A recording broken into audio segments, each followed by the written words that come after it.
Okay तो standard वाला ही करवाओगे हाँ ना? स्टैंडर्ड। तो संडे टेस्ट कब तक हुआ? साइंस को उठा लो ही। संडे टेस्ट कब तक हुएगा? ये टेस्ट कल परसों मिल जाएगा। साइंस में ले मैथ्स में कौन कौन सी चैप्टर? आज में कम था? फर्स्ट सर देखो संडे और वो तो सही कौन कौन से चैप्टर? संडे टेस्ट में आएगा area related to circle, surface areas and volumes, और आज शाम को स्टैटिस्टिक्स का। और ये स्टैटिस्टिक्स सर तो साइंस नहीं ले लो ना फिर आप? साइंस नहीं ले रहे हो? शाम को नहीं साइंस का नहीं ले रहे हैं। बिल्कुल नहीं ना सर। एरिया रेट सर्कल पूरा आएगा? 2 ही 3 क्वेश्चन पूछे तो पूरा ही आएगा। चलो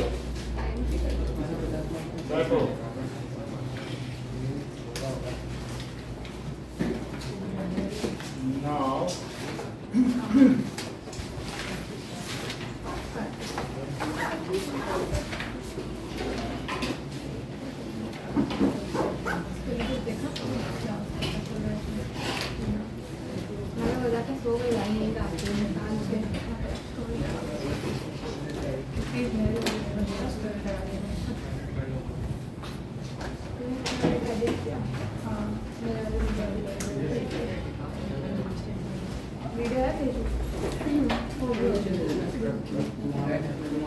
वो ज़्यादा मॉडल है। चलो फाइल करने हाँ मतलब नहीं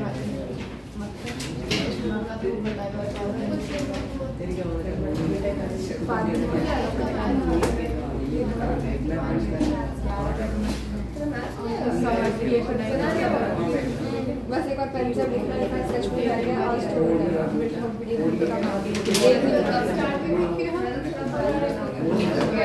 ट्रायंगल कटिंग कितना बोल रहा है बाकी एक सब्जेक्ट का मैं मम्मी हो गया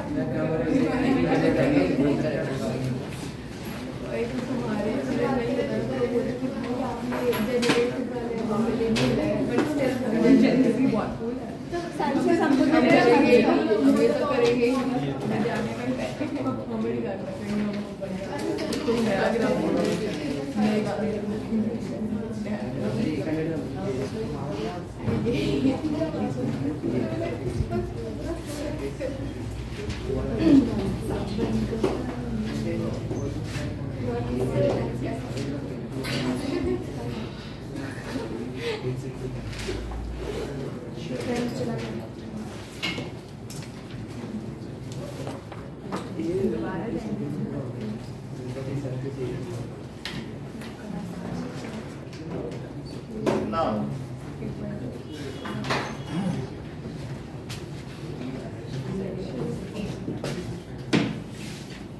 that is solution set 1.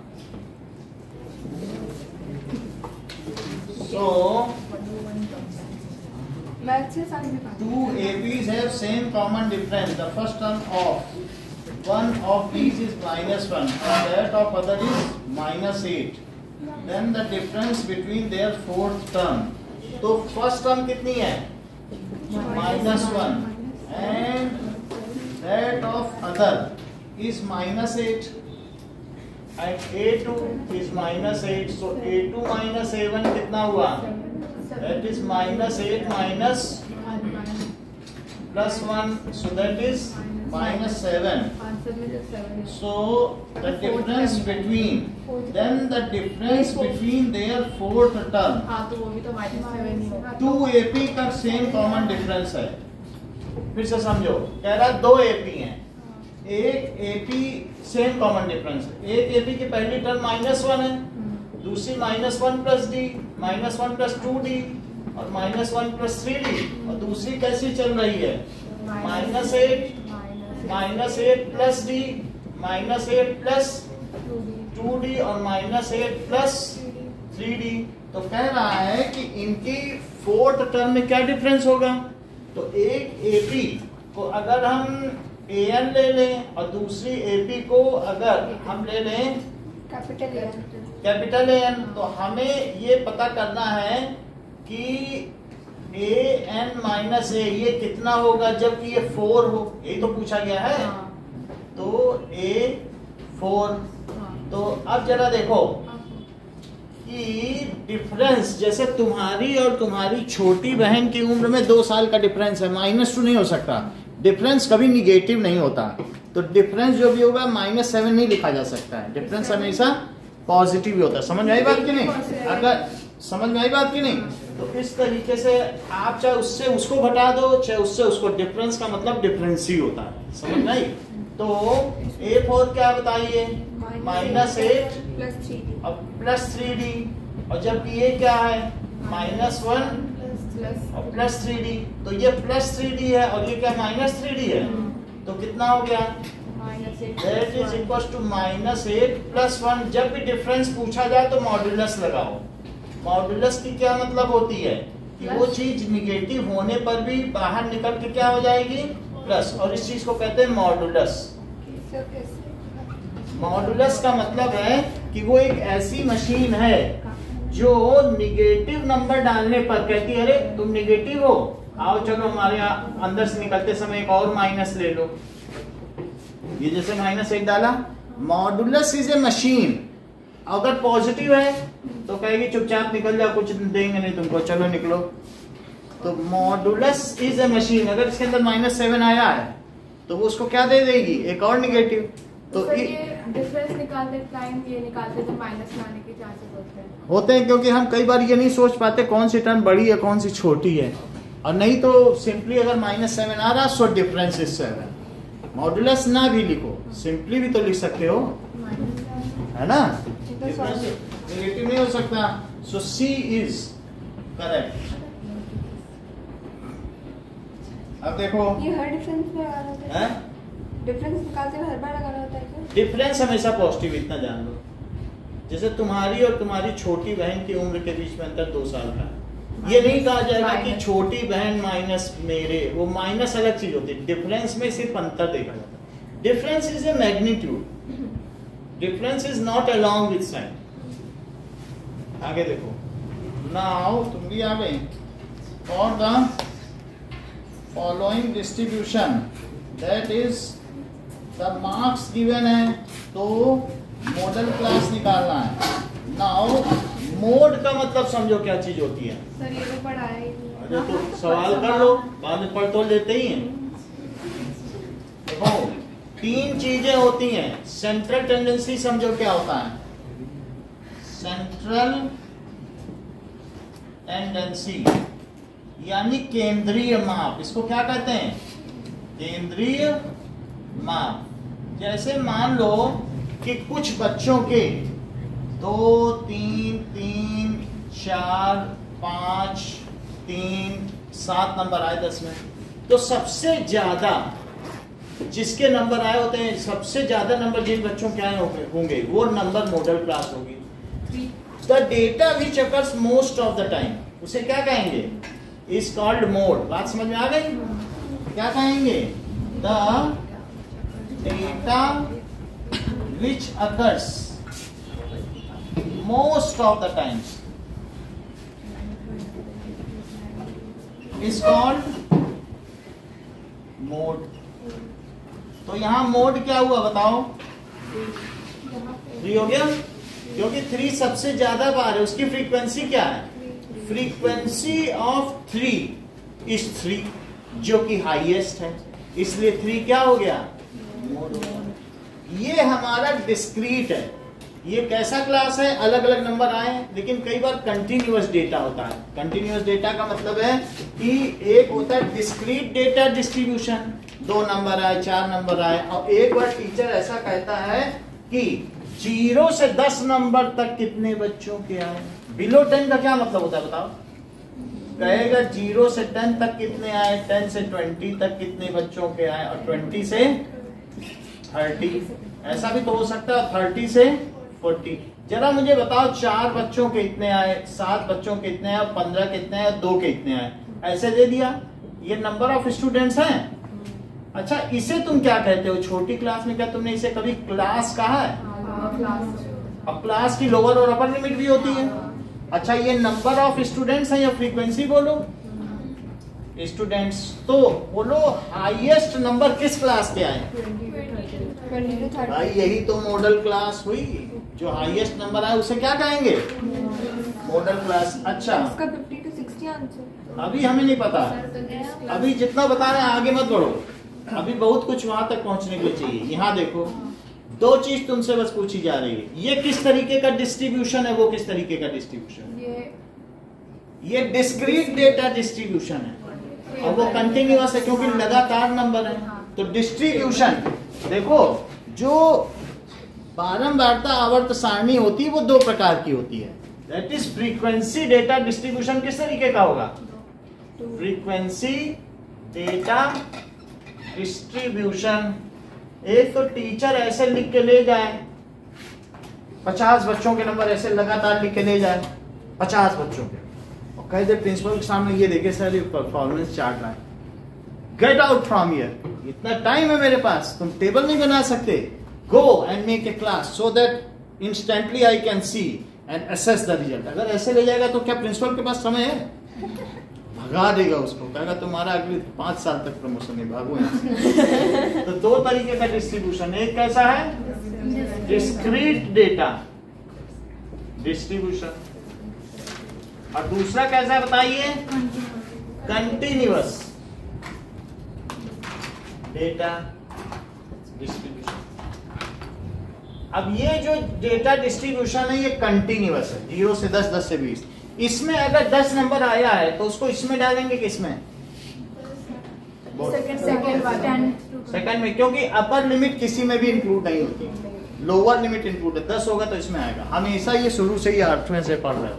Upper limit किसी में भी बताइए नॉट इंक्लूडेड। हाँ लास्ट वाले में सिर्फ ये 40 इंक्लूड होगा, जैसे लास्ट में 100 नंबर है, 100 के लिए अलग से तो नहीं बना दोगे 100 से 110, तो वो इंक्लूड है, समझ में आ गया? और लोअर लिमिट हर एक में इंक्लूड है। तो 10 नंबर आएगा तो किसमें रहेगा वो बच्चा? सेकंड क्लास, ठीक है। तो ये किस तरीके का डेटा डिस्ट्रीब्यूशन है और ये किस तरीके का है? तो लिखो कंटिन्यूअस डेटा डिस्ट्रीब्यूशन। कंटिन्यूअस ये सतत बारंबारता आवर्त सारणी है, कंटिन्यूअस डेटा डिस्ट्रीब्यूशन। अब हम क्वेश्चन पर आते हैं। अब हमने बच्चों से पूछा बताओ 0 से 10 कितने बच्चों के नंबर आए, हाथ खड़े करो। तो कितने बच्चों ने हाथ खड़े करी बताओ? 4। हमें बताओ, यहाँ से देख के बताओ क्वेश्चन में। अच्छा क्वेश्चन में नाउ क्वेश्चन नंबर 2। तो बिलो 10 कितने बच्चों के आए बताओ? 3। अच्छा ये मार्क्स हैं और ये मार्क्स हैं, अब फिर इसके लिए मैं क्लास बना दे रहा हूं, और फिर उसके बाद नंबर ऑफ स्टूडेंट्स, तो बिलो 10 में कितने थे बताओ? जब बिलो 10 है कहीं तुम ऐसा तो नहीं समझे वो 0 to 10 के बच्चे हैं, 3 बच्चों के हाथ खड़े ही हैं। और मैंने कहा अच्छा अब ये बताओ 20 से कम कितने आए, तो क्या वो 3 खड़े ही रखेंगे आप? और एक्स्ट्रा कितने खड़े हो गए जरा देख के बताओ। और एक बार हो गए 9 हो गए। तो कितने और बच्चों ने हाथ खड़े किए? अच्छा तब ये 0 to 20। वो 3 तो खड़े ही थे, वो 0 से 10 तक थे। और तुमसे अब कहना अच्छा 20 से कम वाले बताओ, तो वो 3 तो बेचारे खड़े ही रखेंगे, उनको पूरे समय खड़े ही रखना है, 100 से कम तक भी खड़े ही रखेंगे नहीं। और वो कह रहे हैं तो बताओ 10 to 20 कितने एक्स्ट्रा बच्चों ने हाथ खड़े किए? 9। हाँ सही है। तो इसलिए बिलो 20, तो बिलो 20 में कितने थे बताओ? ये फ्रीक्वेंसी, ये नंबर ऑफ स्टूडेंट्स। तो पहले कितने थे बताओ? 3 और 12 थे। अब हम मैंने इसमें क्लास बना ली, तो क्लास में 0 से 10। अब बताओ 10 to 20 में कितने एक्स्ट्रा हो गए? 12 - 3, उन तीनों को कम करो ना, तो दैट इज 9 एक्स्ट्रा बच्चे। अभी तक देखो 12 हो गए। अच्छा अब मैं कहूं कि 30 से कम कितनों के आए? बेचारे वो 12 हाथ टांगे खड़े हैं और कुछ और टंग गए हाथ। तो जरा सोचो बिलो 30 कितने हो गए बताइए? 27। तो फिर अब 20 से 30 नंबर में एक्स्ट्रा कितने बच्चों ने हाथ खड़े किए बताओ? 15। क्योंकि 9 पहले खड़े थे, मतलब ये समझो इन्हीं को बस सब्ट्रैक्ट कर दो। यहीं से देखो कितने एक्स्ट्रा खड़े हुए, 12 के बाद और कितने हाथ एक्स्ट्रा खड़े? 15। अच्छा और बताओ, नेक्स्ट इज बिलो 40। बिलो 40 में 30। बिलो 40 में 57। अब कितने बच्चों ने हाथ खड़े कर दिए? 30 to 40, 30 बच्चों ने खड़े कर दिए। और बिलो 50, बिलो 50 में दैट इज 75। जैसा कि साक्षी ने बताया 18, दैट इज 40 to 50 में 18 बच्चों ने खड़े कर दिए। और बिलो 60, तो बिलो 60 में 85 बच्चों ने और हाथ कर दिया। तो दैट इज 50 to 65। क्या आप मुझे बता सकती हैं साक्षी इसमें मॉडल क्लास कौन सी हुई? 30 to 40। सो जिस क्लास की हाईएस्ट फ्रीक्वेंसी होती है, तो ये क्या हाईएस्ट फ्रीक्वेंसी है? Highest frequency. So number of times data occurs most of the times is called highest frequency. और इसकी जो करस्पॉन्डिंग क्लास होगी इसे क्या कहेंगे? जिस क्लास की सबसे ज्यादा हाईएस्ट फ्रीक्वेंसी होगी वही मॉडल क्लास होगी। बात समझ आ गई? तो मॉडल क्लास क्या होगी बताइए? 30 to 40। लिखो model class is equals to 30 to 40। Model class की lower limit of model class क्या हुई? 30 लिमिट ऑफ मॉडल क्लास बताएं। 0। आप इन दोनों में एक लोअर लिमिट है मॉडल अच्छा। क्लास में, कब आप मुझे लोअर लिमिट बता दें, उसे एल कहते हैं। 38। तो कितना हुआ? अच्छा क्लास साइज क्या हुआ? क्या सारे क्लास का यूनिफॉर्म साइज है?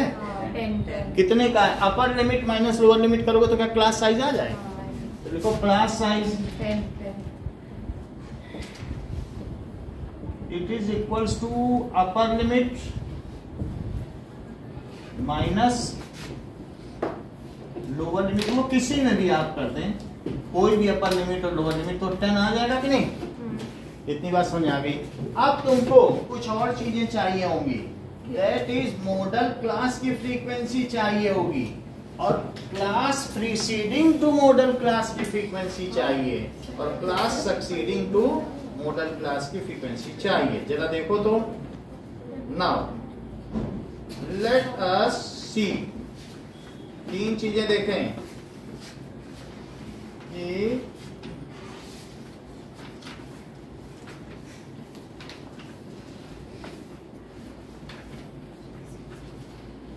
ओके इस चीज को क्या कहेंगे? जो मॉडल क्लास की फ्रीक्वेंसी है, तो फ्रीक्वेंसी। हाँ ये देखो, ये जो फ्रीक्वेंसी 3 है ना, इसे बोलो एक पहले वाली भी ले, उसे F0 लो, और इसे क्या लो बताओ? F1। जो मेन है उसे F1 लो, और उसके बाद वाले को 0 1 2 लो, 1 इसे माना जाए। और ऊपर वाली F0। मॉडल क्लास से पहले वाले को F0, 3 को लेना है, एक पहले के बाद 0 1 2 लिख दो बस, एक ऊपर और एक नीचे। समझ में आ गई बात? मतलब ये अलग अलग फ्रीक्वेंसीज हैं, फ्रीक्वेंसी ऑफ मॉडल क्लास। तो अब अगर वो कोई पूछे आपसे, टीचर अच्छा 30 नंबर आए हैं, 30 नंबर तो आए हैं, तो सबसे ज्यादा नंबर क्या है जो ज्यादातर बच्चों के हैं, तो आप क्या बोलोगे? 30 to 40। ऐसे नहीं बोलना है, तो वो टीचर से पूछेगा प्रिंसिपल की सबसे ज्यादा क्या नंबर है जो ज्यादातर बच्चों में, तो वो अब इन्हीं के बीच में है, वो कहीं 30 to 40 में छिपा है। वो जरूरी नहीं है 35 ही हो, मतलब कि इनके बीच में 30 बच्चे हैं, तो अब हम कहेंगे कि 10 नंबर 30 में डिस्ट्रीब्यूट है, तो वो अब हम निकालने जा रहे हैं कि वो क्या नंबर है जो ज्यादातर, तो इसी के बीच में वो मोड गिरेगा। बात समझ आए? इंटरवल तो उसने इनसे बना दिया, लेकिन क्या ऐसा करने से उसका डेटा खो गया है? अब तो सब बच्चों के इंडिविजुअल नंबर खो गए, उसने कहा भाई 0 से 2 नंबर इतने बच्चों के, 2 से 4, तब तो टीचर ने कहा हाँ भाई अब सही करके लाए। तो वो क्लास में बना। अब क्लास भी ऐसा ना हो कि पूरे पेज तक क्लास हो, प्रिंसिपल पढ़ते पढ़ते अगर 5 से ज्यादा क्लास बनाए तो भगा दूंगा। कि छोटी छोटी क्लास कहता 0 से 2 बढ़िया फाइन करके ले जाए, उसके पास समय ही नहीं है तुम्हारा देखने के लिए। 50 तो उसकी क्लास है प्रिंसिपल की, तुमको वो समय देगा? पहली बात तो तुम 20 मिनट बाहर खड़े रहोगे, 1 मिनट के लिए बुलाएगा बस तुम। तो तुम ये भी नहीं कि एक्स्ट्रा लेंदी नहीं बना के ले जाना है। अगर तुम्हारे 100 तक नंबर है तो बेहतर है 20-20 की क्लास बनाओ। Displeasure of principal is a grave offence. अब जरा देखिए, अब हम क्या करेंगे बताइए। एफ नॉट क्या है? That is frequency of class preceding to modal class. क्या कहा जाएगा बताइए? Frequency of class preceding to modal class. Frequency of class preceding to modal class. और फिर F1 क्या है बताओ? F1 भी तो बताना पड़ेगा ना। Frequency of class of model class. बोलो। Frequency of model class. बिल्कुल सही। That is frequency of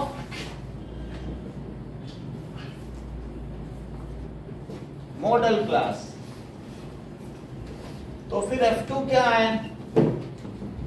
That is frequency of class succeeding to model class। तो lower limit of model class के ब्रैकेट में आपने L लिखा है।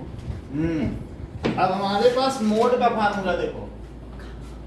मोड का मतलब है L plus F1 minus F0 और 2F1 minus F0 minus F2।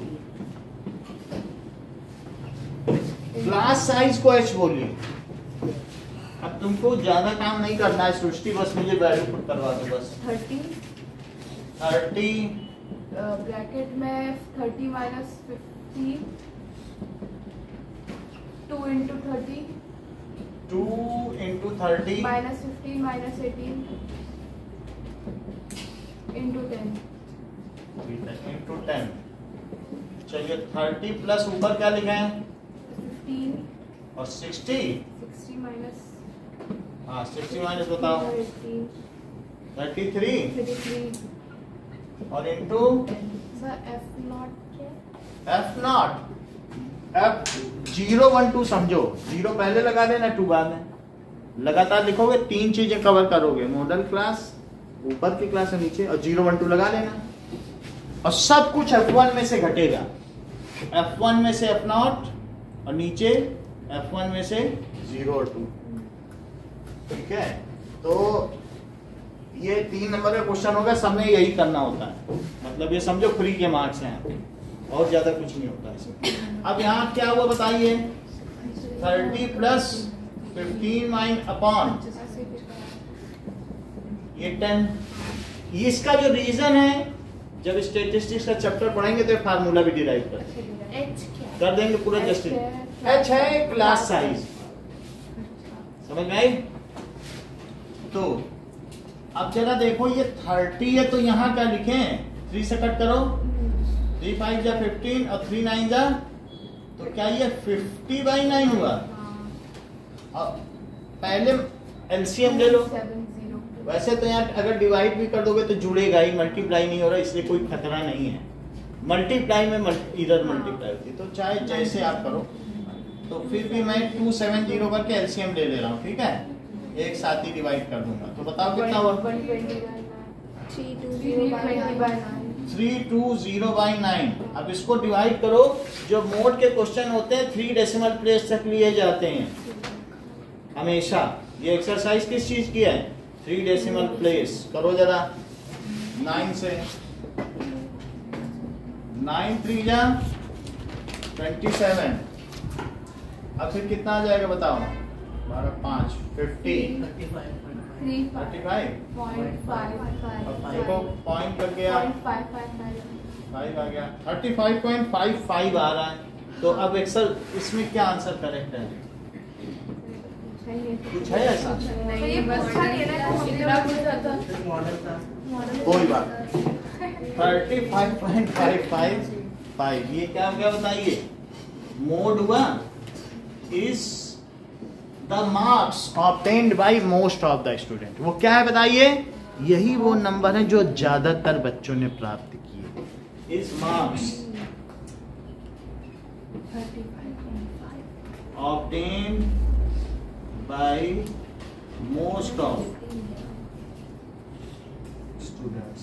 ठीक है, आप फर्स्ट एंड सेकंड क्वेश्चन करके दिखाइए। ये सेकंड को मुझे करवाना है। सर ये पूरा मतलब मोड तक की हम आपको सब समझाते जाएंगे, बाद में आगे भी होगा ना, क्योंकि चीजें तो सब पड़ी हैं आपके द्वारा।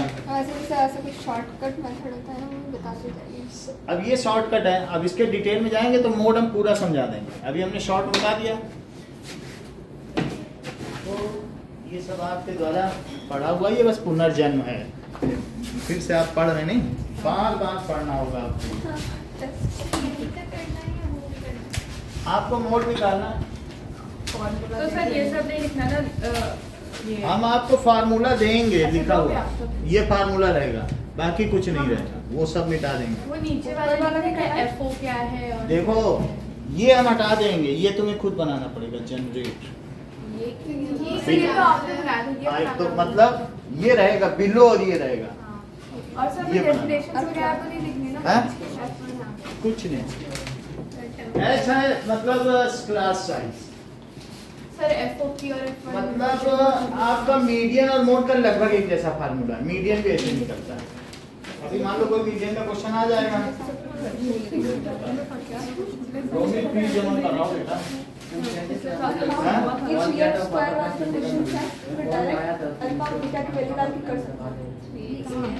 अरे सर तो आंसर की दी थी ना, अब जो क्वेश्चन आया था ना y स्क्वायर फ्रैक्शन वाला, सिर्फ चलो। 4 लाइन का सॉल्यूशन दिया है हाफ ऑफ। कौन सा सेकंड वाला? वो जो ग्राफ ओके, जो y स्क्वायर बात नहीं करो। की वैल्यू आई ना अल्फा बीटा को प्रूव करो, क्वाड्रेटिक फॉर्मूला डाल दो। 1 0, let the zeros are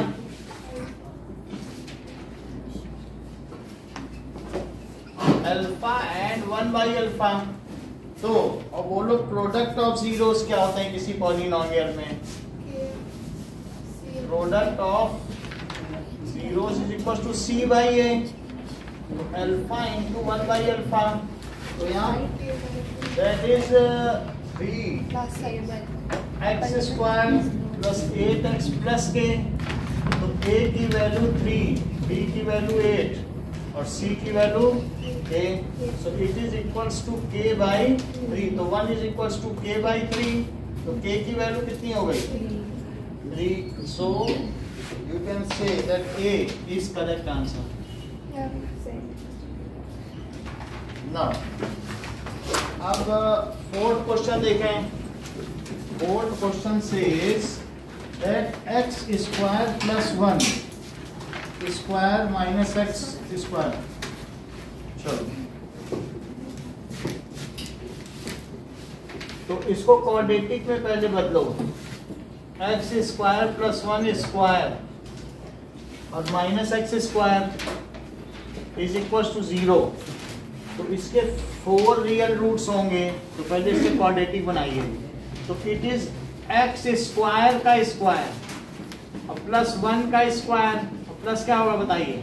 that is equals to, और या तो तुम ऐसा न करना चाहो तो तुम a square minus b square का फार्मूला जरा लगाओ। a square minus b square तो क्या लिखोगे? एक्स स्क्वायर प्लस 1 और माइनस एक्स। इसे भी ऐसे लिख लो, ऐसे तो लिख सकते हो ना।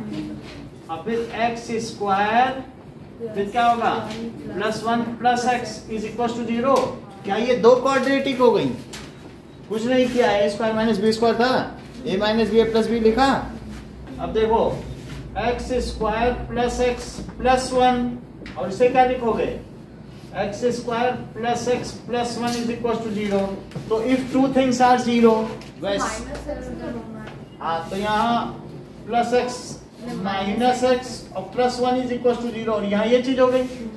तो दो चीजों का प्रोडक्ट यदि जीरो हो तो ये तो पहला क्वाड्रेटिक पॉलिनोमियल जीरो होगा या दूसरा क्वाड्रेटिक पॉलिनोमियल जीरो हो जाएगा। That means this implies x square minus x plus one is equal to zero और x square plus x plus one is equal to zero. जब ये क्वाड्रेटिक इक्वेशन हो गई है, ये क्या हो गई? क्वाड्रेटिक इक्वेशन शुरू से ही एक इक्वेशन थी, तो हमने ये जो थी ये फोर्थ डिग्री की इक्वेशन थी, उससे दो फैक्टर बना लिए। अब इसमें बोलो x की वैल्यू क्या हो जाएगी? क्या minus b plus minus root b square minus 4ac by 2 a, तो वैल्यू डालो माइनस ऑफ माइनस वन और प्लस माइनस रूट के अंदर क्या होगा और माइनस 4 और a कितना है और c बताओ और अपॉन 2 इंटू 1, तो बताइए क्या वैल्यू आ जाएगी? क्या 1 माइनस 4 आ जाएगा और नीचे क्या आ जाएगी? तो 1 प्लस माइनस और रूट के अंदर क्या आएगा बताओ? -3/2। ये रूट्स कैसे हैं, रियल या नॉन रियल? क्योंकि इसके अंदर निगेटिव आ गया तो नॉन रियल हो गए। अब जरा देखो यहां से, तो x क्या हुआ? -b plus minus root b square minus 4ac upon 2a, so that is equals to क्या हो जाएगा? माइनस b की वैल्यू 1 है और 1 square minus 4 into 1 into 1 upon 2 into 1। Set हो जा बेटा। Now that is -1। रोबिन सीधे बैठो तो फिर सेट हो जाओगे और अपॉन 2। सो इससे क्या वैल्यू आई बताइए, बताओ।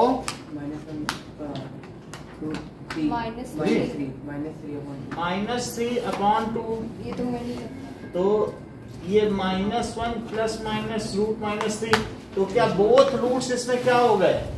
1 प्लस रूट -3/3 और 1 माइनस रूट -3/3 और यहाँ -1 प्लस रूट -3/2, ये सब 2 है और यहाँ पर क्या हो जाएगा? 4 रूट आएंगे, -1 माइनस रूट -3/2। तो इसमें कितने रियल रूट्स हैं मनीष और कितने नॉन रियल हैं? सारे नॉन रियल। तो लिखो that is no real roots. इसका आंसर क्या आएगा? No real.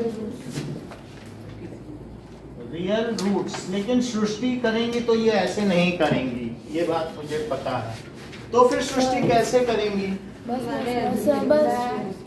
चलो लेट अस सी एक्स स्क्वायर। देखो एक्स स्क्वायर प्लस 1 का स्क्वायर है और माइनस एक्स स्क्वायर, तो यहाँ देखो x to the power 4 plus 1 और क्या आएगा बोलो? ये चीज आ गई बताइए। तो x to the power 4 plus यहाँ से क्या आया बताओ? 1 माइनस x सही है। Plus x। अब पुट x स्क्वायर को y पुट कर दो, करो जरा इसमें। तो क्या इसे ऐसे लिख सकते हैं? बोलो x स्क्वायर की जगह y लिख सकते हो ना? और ऐसा करके क्या मैं क्वाड्रेटिक बना दूं और y plus 1 is equal to 0। समझ में आई बात? अब मैं क्या करूं? तो y क्या हुआ? -b और plus minus root b square minus 4ac upon 2a। तो आगे चल के क्या हुआ?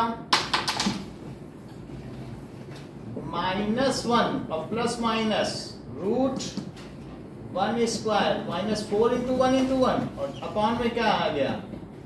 तो -1 और प्लस माइनस रूट के अंदर 1 माइनस 4/2, तो कितना आया? प्लस माइनस और ये रूट -3/2। तो क्या ये y की वैल्यू आ गई? बोलो। तो y की वैल्यू क्या आई है बताओ? y is equal to -1 plus root -3/4 और y इज इक्वल टू -1 और माइनस बोलो इतनी बात समझ आई। लेकिन y तो x स्क्वायर है, y क्या है, तो y की जगह क्या लिख दो, यहाँ देखो x स्क्वायर माना था कि नहीं, तो x स्क्वायर क्या हुआ, और यहाँ पे भी x स्क्वायर क्या हुआ, -1 माइनस रूट माइनस 3/2। तो x की वैल्यू ध्रुवांशी क्या हुई, प्लस माइनस रूट इधर वाले में प्लस माइनस प्लस ये गलत लिखा है, इसको ठीक करो। हाँ, अब बताओ x क्या हुआ, रूट -1 सृष्टि क्या हुआ x, -1 साक्षी क्या हुआ x, रूट कौन बताएगा, आप बताओ, सौम्य बता सकते, यानी बोलो बेटा, under root -1 plus under root -3 बता दिया उन्होंने, आप इतनी देर लगा, that is plus minus root.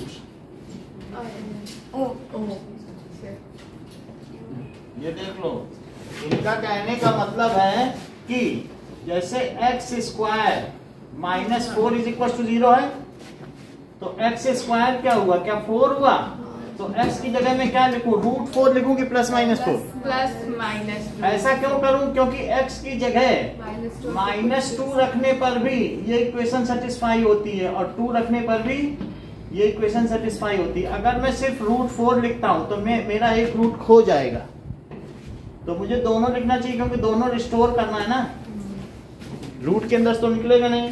तो यहाँ 2 रूट बन गए, और यहाँ भी 2 रूट बनाओ भाई, जो चीज क्वाड्रेटिक है उसके 4 रूट तो होंगे, 2 ही रूट कर दोगे अगर आप सिर्फ वही लिखोगे। तो अब यहाँ से क्या पता चला, इसके रूट्स निकालिए, यहाँ से क्या रूट्स आए बताइए, प्लस, समझ में आ गई बात कि नहीं। तो अब जो भी है हमने तो यहाँ चारों सॉल्व कर लिए, बट आप ये देख रहे हैं ये भी नॉन रियल है, तो 4 नॉन रियल हो गए कि नहीं।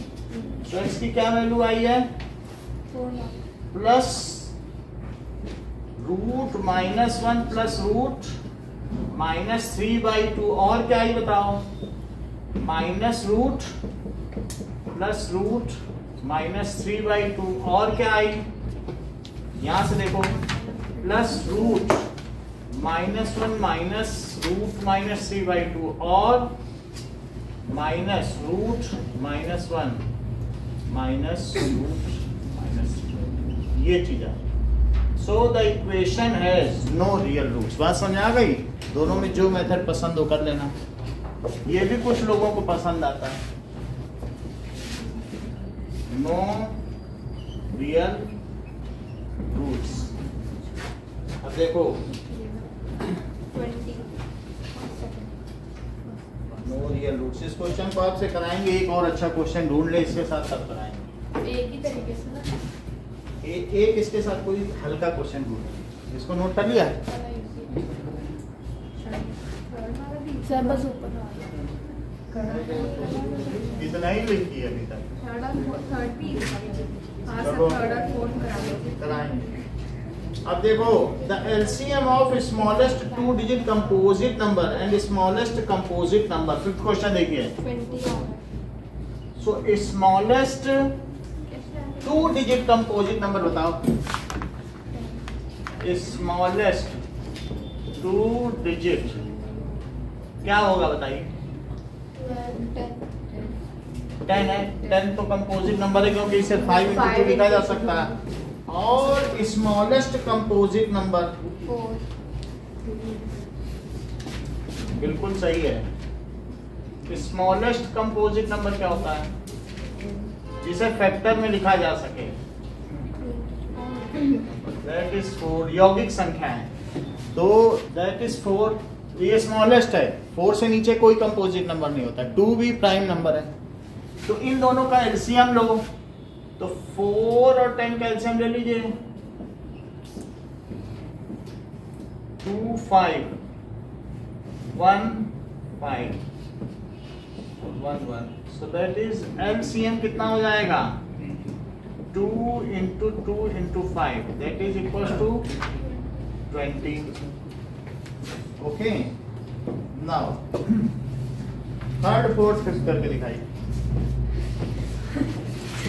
क्या ये है?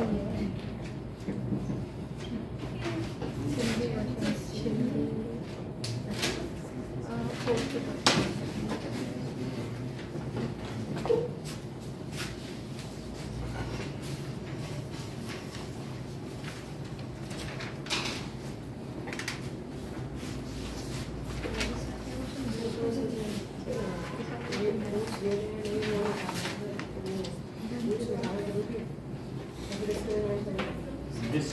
है ना, तो डिस्क्रिमिनेंट से यहीं से डिस्क्रिमिनेंट से भी निकाल सकते हो, यानी बी स्क्वायर माइनस 4ac इसी का निकाल लो। ऐसे कि एमसीक्यू अब डायरेक्ट कर दे। डायरेक्ट नहीं होता कुछ, जैसे मैं बता रहा हूँ। तो ये आपको समझ में आ गया कि नहीं? रूट तो डिस्क्रिमिनेंट से भी पता चल जाएगा, its roots are not real, यहाँ तक कर लिया। और फिर यहाँ d is equal to b square minus 4ac करके कर दिया। हम चाहेंगे कि आप इस मेथड को इस्तेमाल करें। हाँ, वही करने वाले हैं।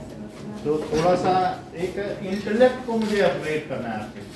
वैसे आपने बात सही कही है, निकाल लेना डिस्क्रिमिनेंट भी और फिर वहां तक पहुंच जाना।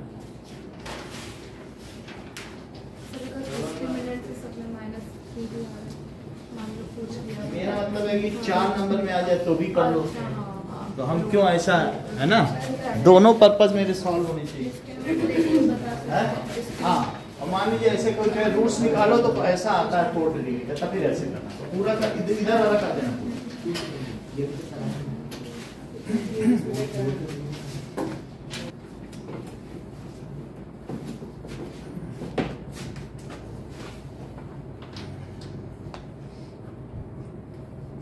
Which of the following statement is false?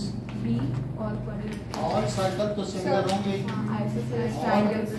Isosceles triangles are similar।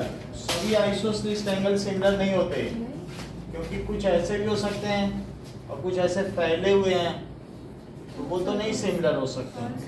तो A तो false है अच्छा, B और B all quadrilaterals ये भी false तो है, फिर D लगाओ।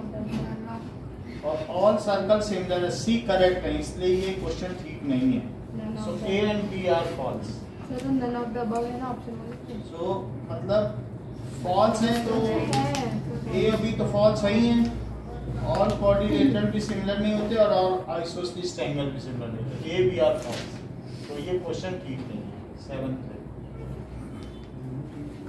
सर्कल तो छोटा बड़ा है तो सिमिलर हो सकता है ना, तो इसमें कुछ भी वो नहीं है, क्योंकि उसकी शेडो बनेगी, शेडो से देखा जाता है ना सिमिलरिटी, सर आइसोसेलेस ट्रायंगल्स की सिमिलर होंगे ना, क्योंकि उनके बीच अगर एंगल इक्वल वो एंगल इक्वल नहीं होंगे तो उसकी शेडो ये नहीं आएगी।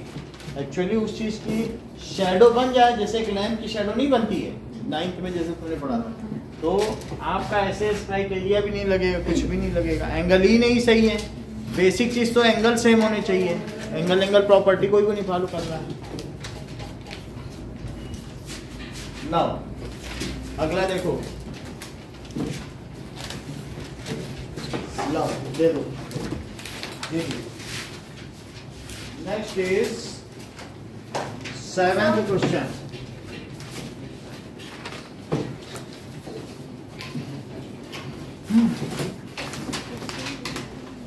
Okay, if a regular hexagon is inscribed in a circle, hexagon inscribed है, inscribed का मतलब अंदर होता है और circumscribed का मतलब बाहर होता है, तो hexagon इस बार inscribed है।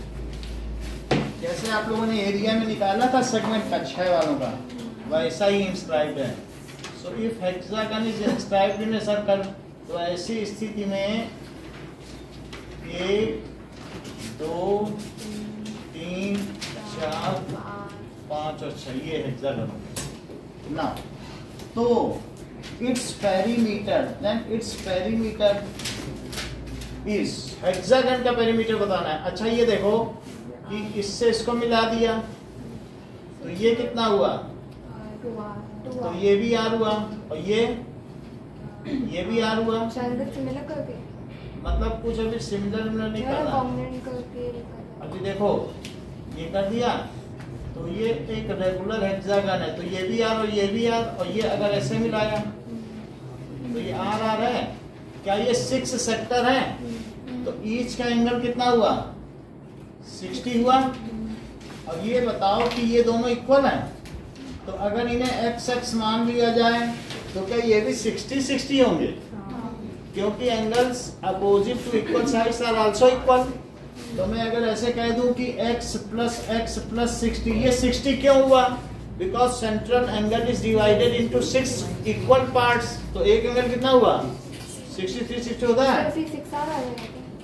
अब ये देखो ये 180 है, तो बताओ 2x कितना हुआ 120 डिग्री, तो फिर x कितना हुआ 60 डिग्री। तो इससे पता चला ये r, तो क्या ये इक्विलेटरल ट्रायंगल हो गया, और इक्विलेटरल ट्रायंगल होने से क्या ये भी r हुआ, तो r और r, तो पेरीमीटर कितना हो जाएगा।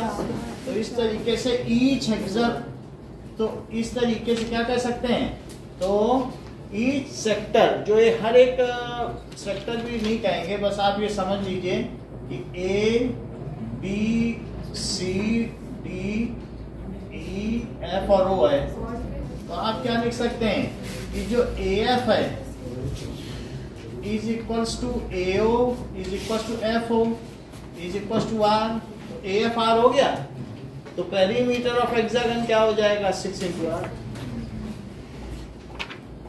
Perimeter of. सर एग्जाम में ऐसे क्वेश्चन करने होंगे फिक्स पैटर्न है, ये तो लॉजिकल है। तो आपने सब निकाल लिया, और सब निकालने के बाद फिर पता ही चल जाएगा 60 डिग्री पे। और जैसा क्वेश्चन है भी सिंपल है, तो सिंपल मेथड से करो। चलो, और किसी के पास तो नहीं बचा है, अभी पेपर दे दिया साथ साथ। इक्विलेटरल ट्रायंगल में एंगल 60, इक्विलेटरल ट्रायंगल में तीनों 60 हो, ठीक है। इक्विलेटरल ट्रायंगल इक्वी एंगुलर भी होता है, लेटरल का मतलब साइड होती है। अब जरा देखो the value of expression, 8th question दिया गया है कि कॉसेक 75 प्लस थीटा और minus sec 15 degree minus theta और माइनस 10 55 डिग्री प्लस थीटा और प्लस कॉट 35 और माइनस थीटा, ये सारी चीजें दी गई हैं। तो हमें इस एक्सप्रेशन की वैल्यू चाहिए, कॉसेक 75 प्लस थीटा दिया गया है,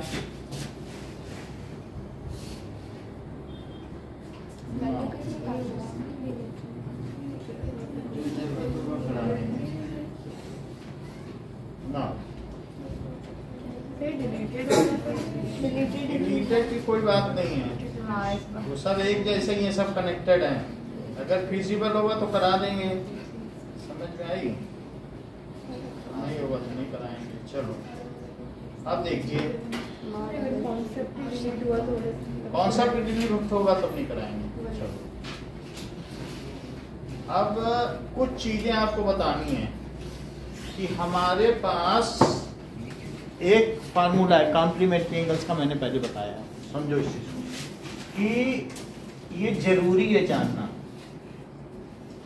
ये अगर थीटा और ये ए बी सी, ये 90 हो गया, ये कितना एंगल है 90 माइनस थीटा, क्योंकि ये थीटा, ये 30 होगा तो 60 नहीं होगा, 90 माइनस थीटा, तो 90 डिग्री माइनस थीटा। अब मुझे बताओ साइन थीटा क्या है यहाँ, sine theta A B upon A C, और यहाँ से बताओ cos 90 minus theta, cos 90 minus theta देखोगे तो बेस लोगे, तो वो ए बी अपॉन ए सी। तो कंपेयरिंग 1 and 2, तो बताइए sine theta is equal to cos 90 minus theta. फिर से देखो, वैसे भी हम जानते हैं कि sine 30 is equal to cos 90 minus 30 होता है, क्योंकि वही तो कॉस 60 की वैल्यू होती है। तो सभी में ये लागू है, इवन जीरो भी रख दो, तो साइन 0 इज कॉस 90 माइनस 0, जो साइन 0 की वैल्यू है वही कॉस 90 की है।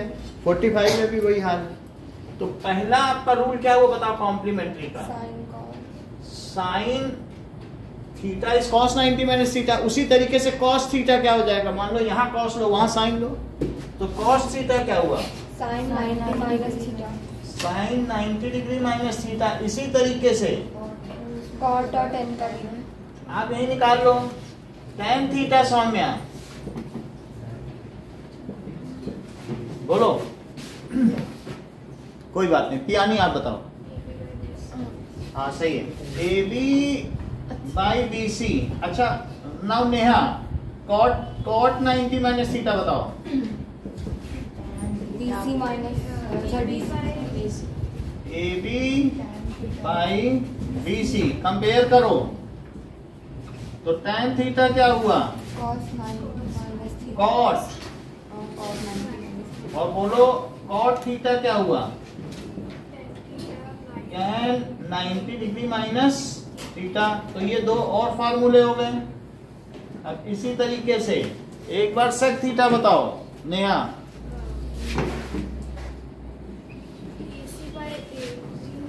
AC बाई, हाँ बताइए। चलो आना आप बताओ।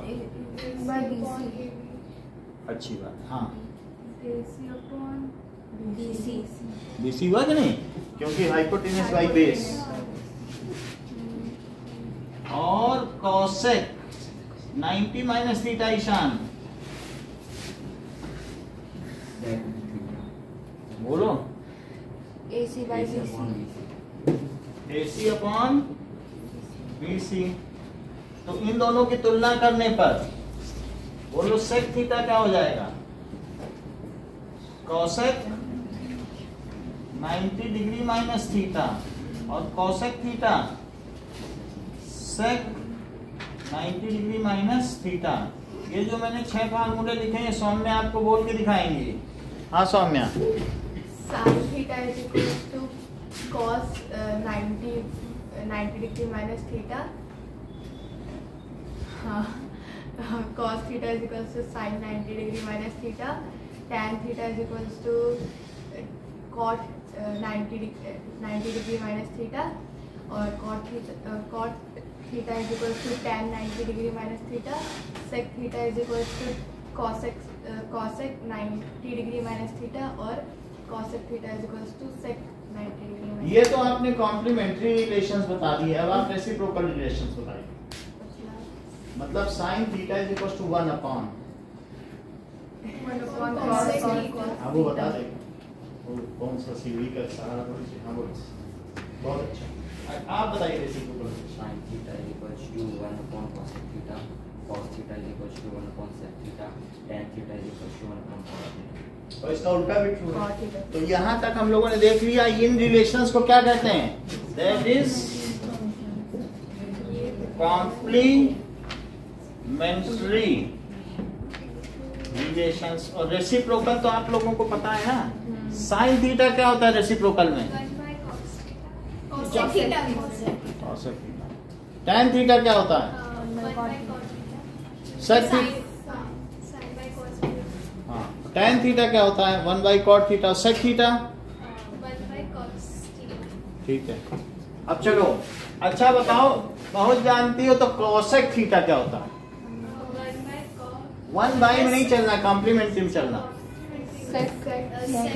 देखो इस चीज को, sec 90 डिग्री माइनस थीटा, सही है?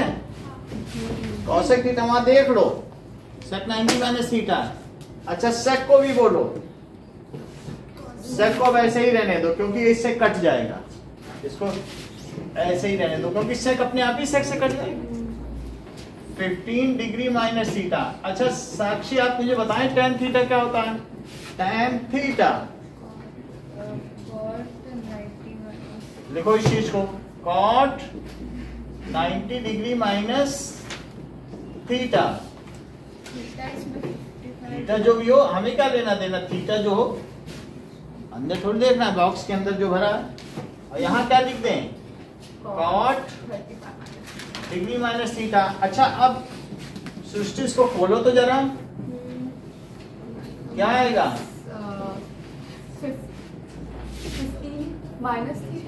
15 माइनस थीटा। और यहाँ क्या आ गया? क्या ये कट जाएंगे? आगे बढ़ो, इसको भी खोलो। और cot 35 माइनस थीटा।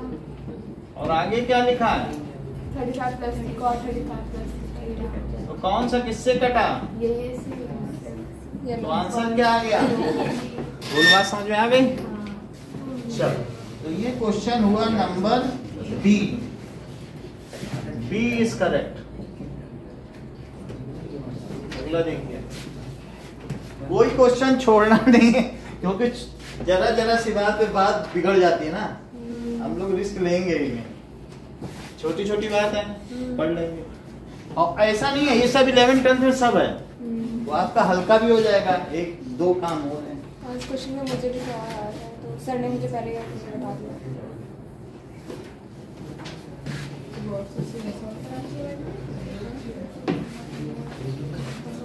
चलो अगला देखिए, the top of two poles are 20 metre and 40 metre are connected by a wire. Two poles, दो पोल्स की हाइट दी गई है। सो 9th क्वेश्चन, एक 20 मीटर का है और एक 14 मीटर का है, और these are connected by a wire. ये देखो ये वायर से कनेक्टेड है, और ये 30 डिग्री एंगल बना रहा है हॉरिजॉन्टल के साथ। कितना बना रहा है? ये 30 डिग्री एंगल हॉरिजॉन्टल के साथ बना रहा है। तो आपको लेंथ ऑफ वायर बतानी है। अच्छा ये 20 है, ये 14 है, तो ये बचा कितना? बोलो 6 मीटर। 6 मीटर है। अगर ये 6 मीटर है, साइन लगाना। वैसे सबको मालूम है 6 होने से 12 हो जाता है, 30 डिग्री पे डबल होता है कि नहीं? तो साइन 30 क्या हो जाएगा? ए बी सी, तो that is A C upon A B. यही वायर है, इसी की लेंथ चाहिए। तो 1/2 इज 6 बाई ए बी इधर चला गया, दैट इज 12 सेंटीमीटर। 12 मीटर है, तो 12 metre. So 12 meter is the length of wire. Is chalo. A ladder leaning against a wall makes an angle 60 degree with horizontal. हाँ बोलो, फिर से समझो। दो पोल्स हैं, एक पोल 20 का है और एक कितने का है? 14 का। तो उनके बीच में एक ऊपर टॉप से टॉप तक वायर है। तो वो वायर हॉरिजॉन्टल के साथ कितने डिग्री बना रहा है? जो वायर है वो हॉरिजॉन्टल के साथ कितने डिग्री बना रहा है? पढ़ो, बना रहा है कि नहीं? तो उस वायर की लंबाई बताओ। तो बताओ, अगर मैंने हॉरिजॉन्टल है तो ये 14, तो ये 14 हुआ, तो एक्स्ट्रा कितना बचा? 6। साइन 30 लगा दो, परपेंडिकुलर बाय हाइपोटेन्यूज। अगला देखिए, एक लैडर किसी दीवार से लीनिंग हुआ खड़ा है और कितने डिग्री बना रहा है? 60 डिग्री विद हॉरिजॉन्टल। जरा ध्यान दें, तो लैडर यही तो हॉरिजॉन्टल है, तो इससे कितना डिग्री बना रहा है? 60 degree with horizontal. If the foot of ladder is 2.5 metre, ये 2.5 मीटर है, तो फाइंड द लेंथ। ये आप लगा लेना, ये हम करवा नहीं रहे, खुद ही करना। cos 60 लगा लेना, ठीक है। नाउ अब देखो कि 11th क्वेश्चन देखिए। 11th क्वेश्चन में दिया गया है KP बाई KM। देख लीजिए, इसमें कुछ चीजें भी दी गई हैं कि बीपीटी या थेल्स थ्योरम, तो PQ और MN है। तो ये कहा गया है कि PQ किसके पैरेलल है? MN। तो थेल्स थ्योरम क्या कहती है कि the sections of sides are proportional. तो KP बाई PM किसके इक्वल हो जाएगा? वो खुद निकालना। KQ और बाई QN। अच्छा बताओ, KP बाई PM क्या दिया है? 4/13। और एक और चीज दी गई है, KN भी दिया है। तो दैट इज, देख लो KN कितना दिया है बताओ। अगर ये 20.4 सेंटीमीटर है, तो अब मैं इतने को यदि x मानूं तो ये कितना है? 20.4 minus 6। तो इसको मैं क्या लिखूं बताओ? x अपॉन, देखो पहले क्या लिखा गया है? That is KP by PM है, तो क्या वही KQ है? तो KQ की जगह क्या लिख दें वहां पे? X, और बाकी QN की जगह क्या लिख दें? So 20.4 minus x. साक्षी इतना समझ में आया? फिर से समझो, ये दिया है KP बाई PM दिया है, मतलब कह रहा है ये पैरेलल है। तो बेसिक प्रोपोर्शनलिटी थ्योरम क्या कहती है? अगर पैरेलल हो तो फिर तो साइड्स प्रोपोर्शनल होती हैं। तो KP बाई PM दिया है 4/13, और वो टोटल दिया है, तो ये दिए x है, तो वो कितना हुआ? 20.4 माइनस एक्स हुआ। क्या इससे x सॉल्व कर लोगी? इसी से इससे x सॉल्व कर लेना और आप KQ बता देना, क्योंकि ही तो x है। तो आपको क्वेश्चन नंबर अब देखिए 6, 7, 8, 9, 10 और 11 बस तक आंसर बताओ। वो खुद निकालो। 6, 7, 8, 9, 10 और 11।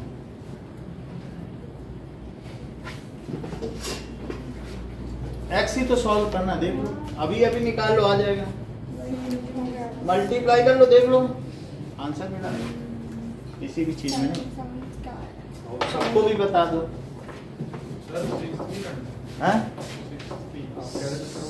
सिक्स क्या है? आप तो बस उसमें आंसर लिख दें। 6 तो गलत है ना, 6 मत करो। तो 7, 8, 9, 10, 11। हाँ चलो, कुछ गड़बड़ हो रही है।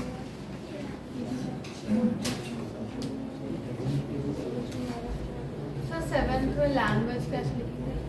7th में दिखा देना फिगर में, और ये लिख देना कि that is as there are 6 sectors of equal area. क्या वो 6 सेक्टर्स हैं? सेक्टर्स तो फिर आर्क भी आएगी ना। अब यहाँ पर आपका क्या है कि ईच 6 सेक्टर्स हो गए, तो all sectors subtend equal angle at centre, तो angle subtended by each sector क्या हो जाएगा? 60 डिग्री। ठीक है, तो हमें सिर्फ हेक्सागन का पार्ट लेना, और सेक्टर में तो आर्क इंक्लूड होती है। तो ये क्या कह रहा है कि इंस्क्राइब्ड है। ये देखो ऐसे लिख लेना कि दैट इज ध्रुवांशी ये है। आ ही नहीं रहा। ये देखो, तो क्या लिख सकते हैं कि इट इज रेगुलर हेक्सागन। तो रेगुलर हेक्सागन क्या कर रहे हैं? पीछे डिवाइड किया है। इट सब divides the central angle into 6 equal parts. Regular hexagon क्या कर रहा है बताइए? रेगुलर हेक्सागन सब divides central angle in 6 equal parts. तो बोलो A B C D E F। तो बोलो AOB क्या हुआ? 360 डिग्री बाई 60 डिग्री। फिर एक 60 निकाल लेना, फिर ये इन दोनों को x ले लेना, फिर वो एंगल निकाल लेना। ये दिखा देना कि ये R होगा, चूंकि ये इक्विलेटरल ट्रायंगल है तो सभी साइड्स इक्वल होंगे। इक्विएंगुलर ही इक्विलेटरल होता है। फिर 6R कर देना। वो अपने मन से आप अपनी लैंग्वेज में तो इस ट्रायंगल इज इक्विलेटरल, तो R हो गया, तो सही है। वैसे diameters of circle divides hexagon in 6 equal parts complete। हाँ, जो रेगुलर हेक्सागन है ना, वो सब डिवाइड्स क्या कर रहा है? ये डायमीटर्स लिखे हैं, डायमीटर्स ऑफ रेगुलर हेक्सागन। ये चीज क्या है? डायमीटर्स। तो यहाँ लिख देना डायमीटर्स। डायमीटर ऑफ सर्कल ना, diameter of regular hexagon. Diagonals बोलो, डायमीटर ना बोलो, क्या बोलोगी? Diagonal. Diagonals of regular hexagon सब divides central angle into 6 equal parts. फिर कर देना। चलो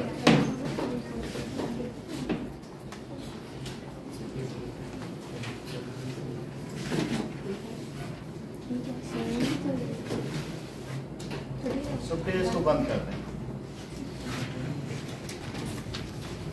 12th क्वेश्चन,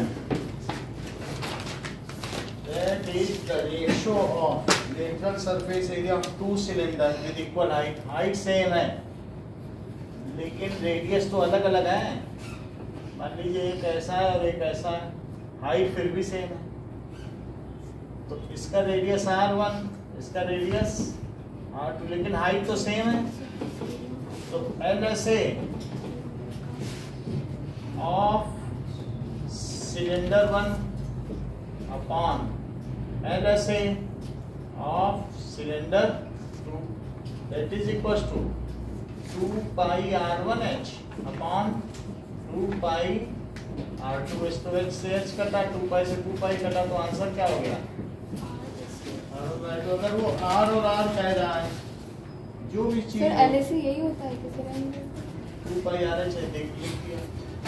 टोटल सर चीजें हैं. ठीक है. अब 14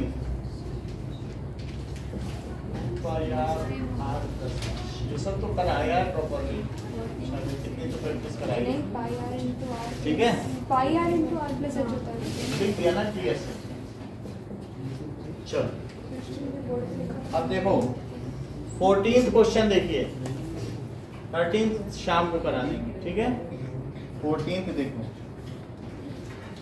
कि zeros, if the zeros of quadratic polynomial are equal. quadratic polynomial क्या दिया है? ax square plus bx plus c. जहां a को जीरो नहीं होना चाहिए ना, नहीं तो ये क्वाड्रेटिक नहीं रह जाएगा. और इसके जीरोस क्या है? इक्वल है. बताओ जीरोस इक्वल होंगे तो क्या डिस्क्रिमिनेंट जीरो होगा? वही क्राइटेरिया, 3 अलग अलग क्राइटेरिया है कि नहीं. डिस्क्रिमिनेंट ग्रेटर देन जीरो तो रियल रूट्स हैं, इक्वल टू जीरो तो मतलब इक्वल रूट्स हैं. तो जीरोस इक्वल कब होंगे? जबकि डिस्क्रिमिनेंट क्या होगा? एस इसमें क्या हुए? Zeros are equal. Zeros equal है, समझो रूट्स इक्वल.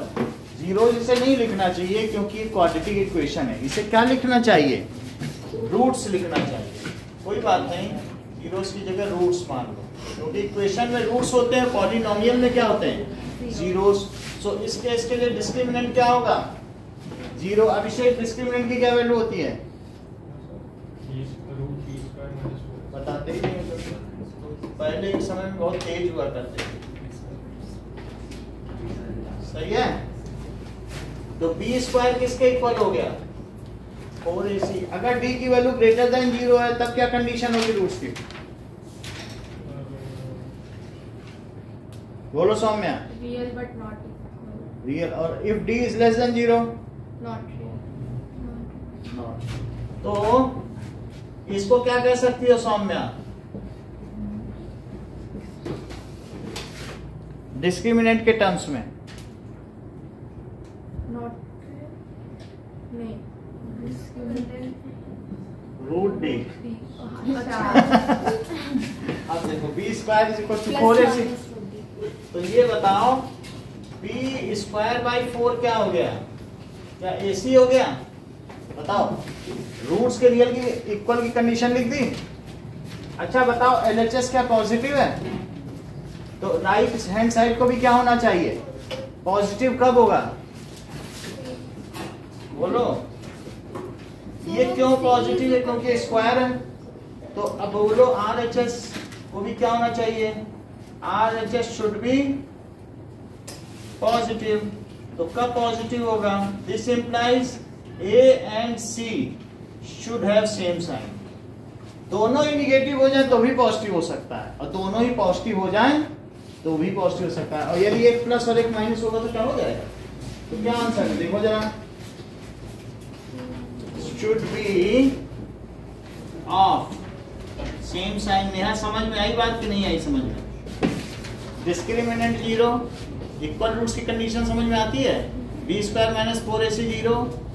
तो फिर ये उधर चला गया तो 4 इधर ले गया. ये चीज पॉजिटिव है. ये कब पॉजिटिव होगा? या दोनों निगेटिव हो या दोनों, तभी तो पॉजिटिव होगा. तो देखो कौन सा ऑप्शन करेक्ट है.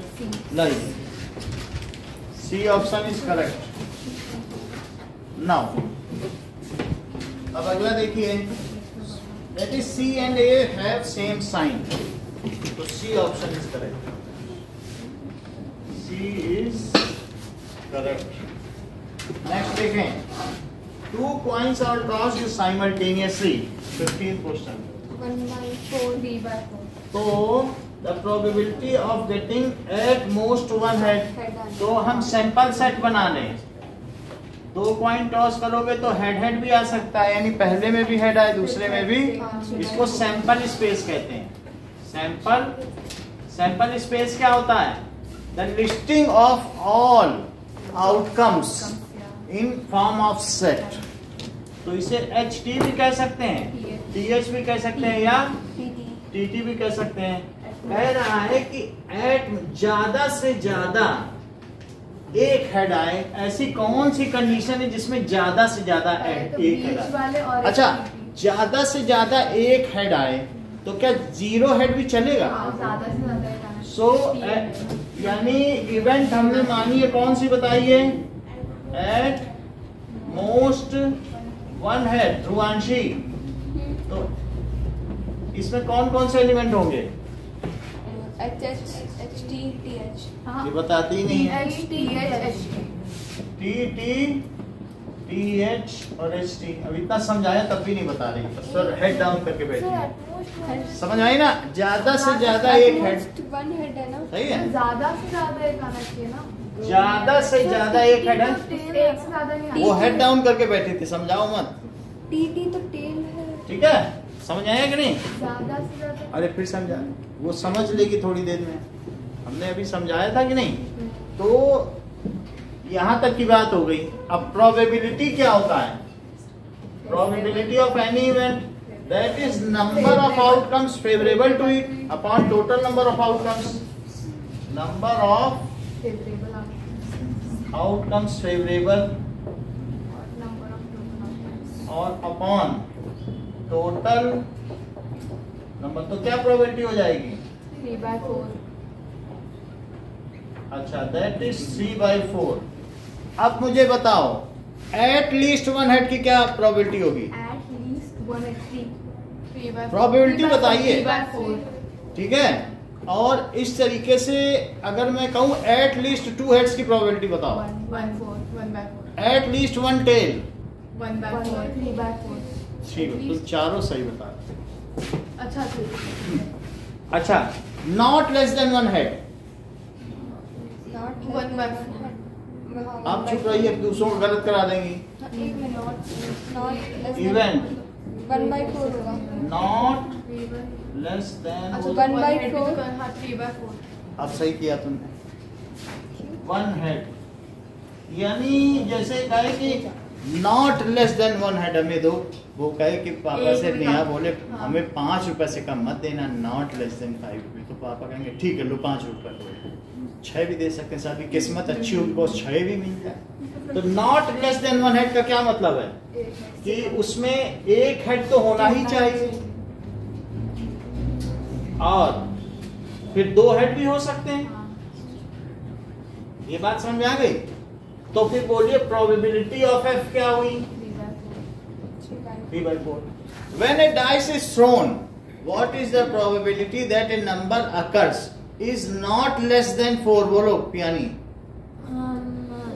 4/6, 2/3। ऐसे बार बार अलग अलग ना बोलो, वो बोल रही ना। अब तुम आज तुमसे तो पूछा नहीं गया। What is the probability that a number occurring is not less than 4? 2/6। Not 1/2। पकड़ ले। not less than 5। Not less than 4, तो 4 भी आ सकता है, 5 भी आ सकता है, 6 भी आ सकता है। समझ में आई? तो कितना हुआ बोलो? 3/6। What is the probability that the number occurring is at least 6? Dice में। हाँ। हाँ, at least 6। 1/6। मतलब कम से कम 6 हो तो 6 ही आ सकता है। कम से कम 6 रुपए दो। जैसे ये बोले पापा कम से कम 5 रुपए तो दो, तो पापा फिर 4 नहीं देंगे, 5 तो देंगे कि नहीं देंगे?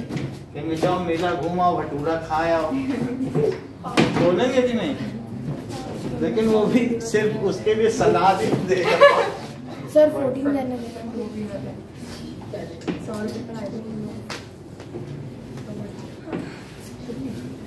अब आगे देखो नेक्स्ट क्वेश्चन कि someone is asked to take a number from 1 to 100, that 16th question. So एक नंबर लेना है 1 से 100 तक में, क्या प्रोबेबिलिटी है कि ये प्राइम हो 1 to 100 में?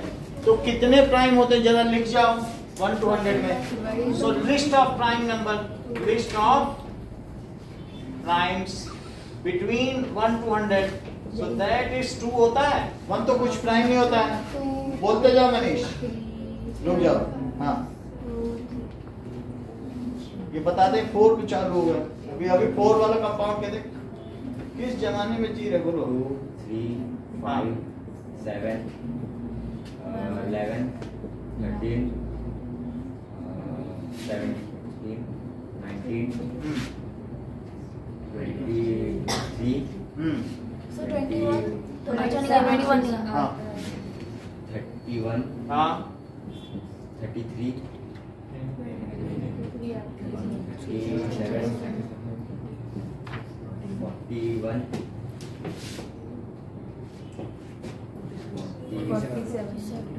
47 43 नहीं बोला, 43 किससे कटना है? नहीं वो भी नहीं कर 51 53 53 57 19 या 57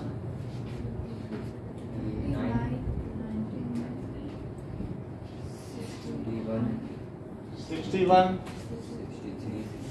63 कट जाएगा 21 से।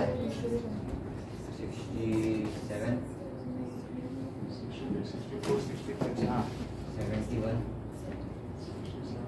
71 73 हाँ 79 79 भी होगा। और बोलो, अच्छा जानते हो। 83 83 अच्छा हाँ ठीक है 89 87 ये कट जाएगा 3 से। 89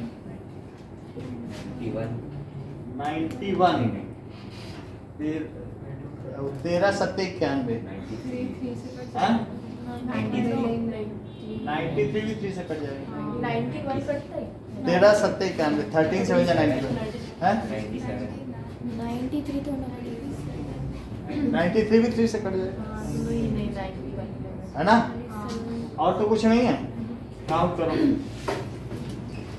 1 2 3 4 5 6 7 8 9 10 11 12 13 14 15 16 17 18 19 20 21 22 23 24 25। तो probability 1/4 is 1/4. So that is probability of any event is number of favorable outcome upon total number in sample space. ये नंबर है, समझ में आई बात कि नहीं? तो ये कितना हुआ? नहीं बनाओगी तो कैसे कर पाओगी? Okay, it is 1/4. Okay, now the B is correct answer. और लास्ट क्वेश्चन देखिए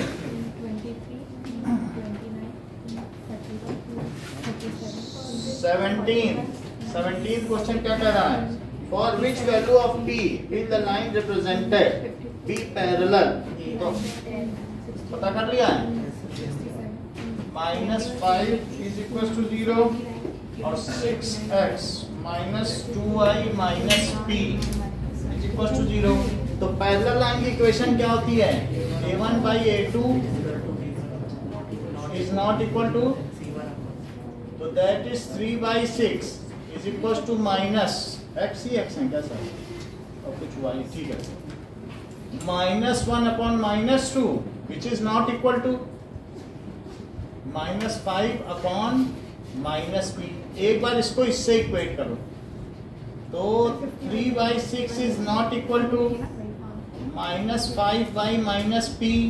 तो बोलो 1/2 किसके नॉट इक्वल है? 5/p। तो p किसके नॉट इक्वल है?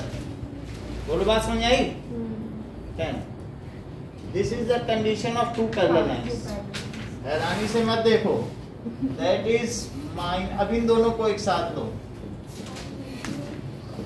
सो it is not equal to -5 by -p। तो बोलो 1/2 is not equal to 5/p। बोलो सही है। तो p कितना हो गया? Is not equal to 10। All real value except 10. All real values except, तो A is the correct answer. A is correct.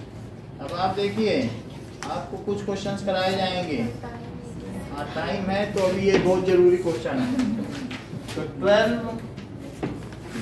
2 he minute में हो जाएगा। 12, 14, 15, 16, 17, 15, 16, 17। क्योंकि ये क्वेश्चन कमाल का होगा जो इन 25 नंबरों पर निकलेगा।